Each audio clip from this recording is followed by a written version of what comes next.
still here, still teaching, still writing. So how did you get into the process of publishing your poems? Because that's quite difficult. I know a lot of my friends have tried and not as successful. Yeah, it's crazy because I think I have to credit my dad because I never even thought I would ever be writing poetry. My dad is a poet, and when I was growing up, he would always be trying to share his poetry with me. And I had, like, even when I'm like 8 or 9, he'd always want to like sit me down and read his poems, and I would just have no interest. I'd be like rolling my eyes, like, no, I don't care. Like, I never really had any interest in it. Yeah. And then, keep talking. Yeah, keep talking. Okay. And then so I think it just like went into my subconscious that, like, okay, my dad is a poet. And I always did really well in English. English was always my favorite subject in school. And especially creative things, where I always was drawn to creative work. And I kept a journal. So I think around 14, 15, 16, I started journaling. And I still remember very specifically, well, I started out doing like short stories, kind of more like horror short stories. But then I was also keeping this writing journal where I just like observed different things that were happening around me. And I went to a Holiday Inn for a weekend with my family, and I went down to the lobby, and I remember sitting in the lobby, because I would write poetry for school, like rhyming poems and things, but always just for like a school assignment, never just for myself, never just as a hobby for me. But I went down to this lobby, and I was writing in a journal, and I specifically remember writing, okay, now I'm going to try my hand at poetry, and I was only 17. Which is like not super early. It's kind of late, I think, to write to get into poetry. But I wrote, okay, now I'm going to try my hand at poetry, and I just wrote very spontaneously, very unconsciously. I was listening to music, didn't plan out what I was going to write. I just wrote. I just decided to free write. And I remember the poem just came so naturally to me, and I felt so excited as I was writing it, and so I felt like almost like this empowered feeling that this is what I'm meant to be doing this. This is exciting. This is really like, why have I not been doing this sooner? And I remember running up and showing my dad, like, look at this poem I wrote, totally unconsciously to music. And it was pretty bad. Like, now looking back, I think it's a pretty cheesy poem. It's not very good at all. But ever since then, I was hooked, and I've just been writing ever since. So 17 was the first time I wrote my freestyle poem. Do you ever go back and read your high school diaries? Oh gosh, I did that recently, and I was like, get over yourself. I was like, so dramatic. It's so cringy. I know, it's so cringy to go back and read it, because I would have like these obsessions with guys, older guys at my school, and I would like, probably all I did was just write the same stuff over and over about these like boys. Yeah, that was one of me too. Yeah, like I wish I had kept this journal that had this first original poem, because I would love to go back and read it, because that's what started it all, what began it. But no, I just threw out all my journals, especially when I started traveling and I went overseas. I had so many notebooks that I couldn't pack it to go to the next, because I was living out of a suitcase basically. So I would just write these journals, and I journaled obsessively, and then I would just throw them out. So I threw out all of my journals. But I handwrite most of my poems. Well, now I sometimes type it as well, but I mostly handwrite. I think that's gonna be, if you guys ever read your teenage diary, let us know in the comments how you feel about it now as an adult.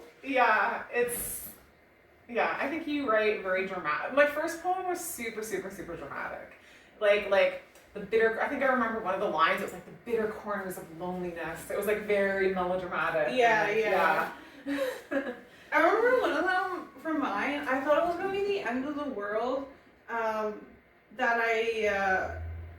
it was something so ridiculous. It's like, I handed in an assignment late, and I was like, my life is over.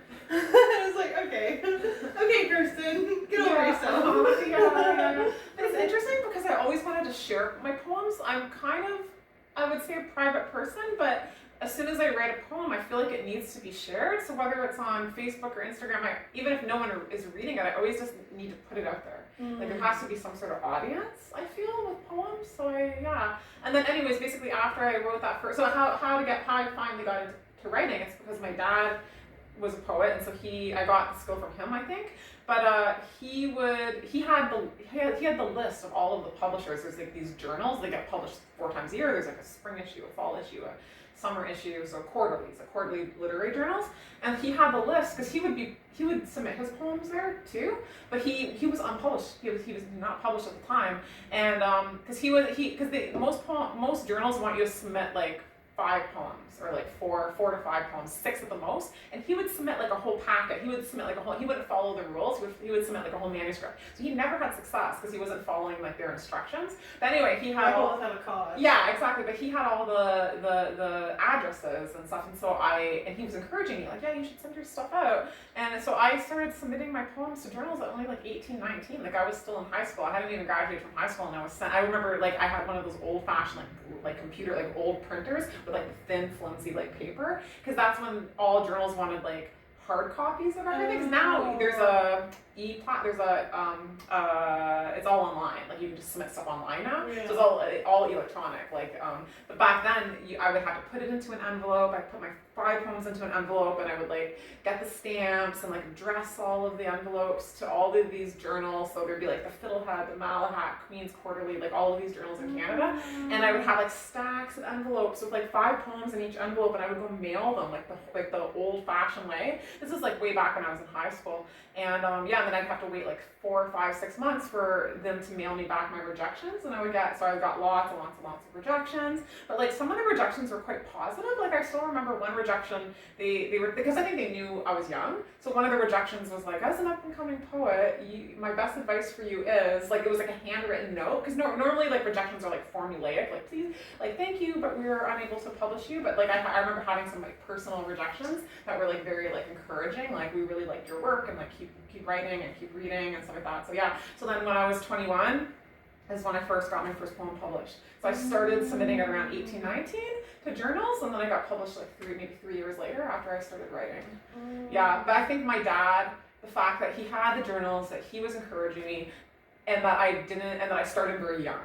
So I think a lot of people, I think as you get older, you start to second guess yourself. Oh, I'm not that good. Oh, I'm not going to get published. And then you write, but you don't ever submit.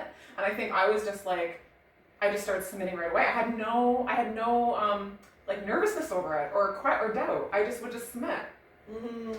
And I didn't care that I was getting rejections. I think that's the key. You just have to submit. I think more people might luck out if they just do it, if they just submit and don't let rejections keep them back. There was actually a study on the most talented people rarely make it to the top of their field.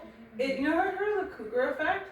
It's the most confident people. So often in the Freakonomics, they talk about like bosses tend to be the worst person at the job. It's just they're super confident. They can convince other people. Their skill. Interesting. Yeah. Interesting. I'm hoping to take a leaf from that thought process. Okay, well, I don't know if I would call myself like. No, obviously you're very talented and stuff, but like I know what you mean. Yeah, a lot of people stop themselves from chasing their dreams. Because they keep it to themselves, and it's almost like if you have like a mental issue where it's like you step over people, you get to the top, like you don't feel like you have any kind of weakness, and you just like stomp on people. But it's like, that's what we were talking about earlier. It's like how you deal with hope. Some people want to hold on to hope so much that they're actually not going to do the thing that gives them hope because they don't want to lose it. Like, oh, if it doesn't work out, I have no fallback plan anymore.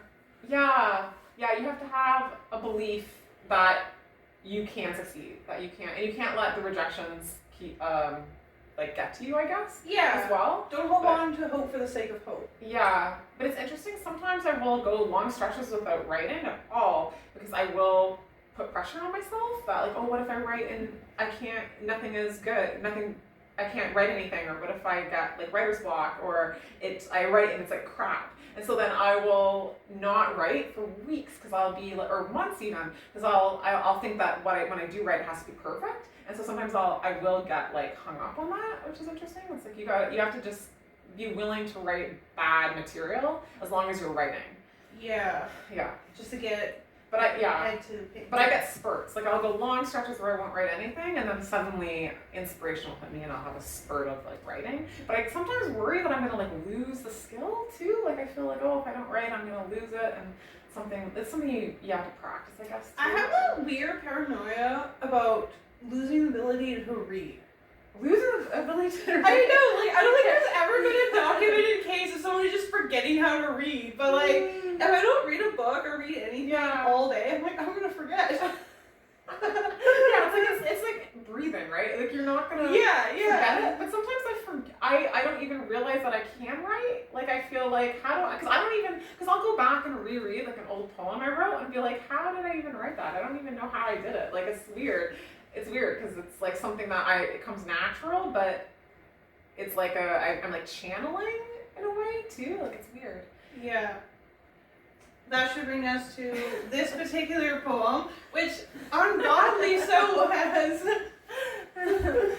really left us. I should have these poems memorized. I should be able to just recite it in my head. Do you think your poems are shy? That's why they're like, they don't want to be seen, yeah. Okay, so this one, so how many, just so we know, how many poems have you published? And this is one of them, right? This is one of them. I would say I think I've published in about 32 journals, lit journals, and so probably around 35, between 35 and 50 poems, I want to say, is what I've published, yeah. Oh, okay. Yeah, so this is 35. Okay. Around, let's say 35. Let's say around 35. Let's estimate. And so this one I wrote in 2022. I think around 2022. I will say it takes a really long time for the journals to publish them. So I wrote this, and then like a year, even sometimes 2 years later, it will end up in print. Okay. But I remember submitting this immediately after I wrote it, and I think it actually didn't take long to get published. So this got published in the Dalhousie Review through Dalhousie University. Okay. Yeah. So it's So it's about my experiences that I have with specific people where I feel emotional at the time, and what I fail to say to them in person comes out in the poem. So like they did something to me, they wronged me, or they like offended me, or like I had some sort of specific moment with them, and I feel compelled to like express myself through words. So you write for catharsis. Yeah, I think that's a good word, catharsis, and also like almost like revenge, because it's like I'm writing to that person. There's like that audience is in my head. So as I'm writing, I'm thinking about, I'm gonna eventually send this to this person, and they're gonna see this poem, and it's like a good revenge in a way. Yeah. Do you kind of wish they are hurt by these words? Like you're doing like a spell. Foo me foo! I need a wing, bat wing. Yeah, kind of. Like I feel like they're gonna be impressed in some way and regret. I think that's what I really want, is like for them to read it and be like, oh yeah, I shouldn't have done that, or like they're gonna feel sheepish. Like, and I did send it to the guy that this is about. Yeah, I did send it to him. I sent it in a text message, and he did make a comment about it, about how he was a piece of shit. That's what he said. Yeah. That's funny. But going back to your saying, when you write, like you're a private person, when you write poems, you want to do it. So it's like a sense of recognition of that feeling, like a validation. Maybe. For that moment. Yeah. Maybe it's like, maybe it's recognition and validating that, and doing it in a creative way, not just like telling. Because I used to even send dramatic like. I used to even tell people off sometimes.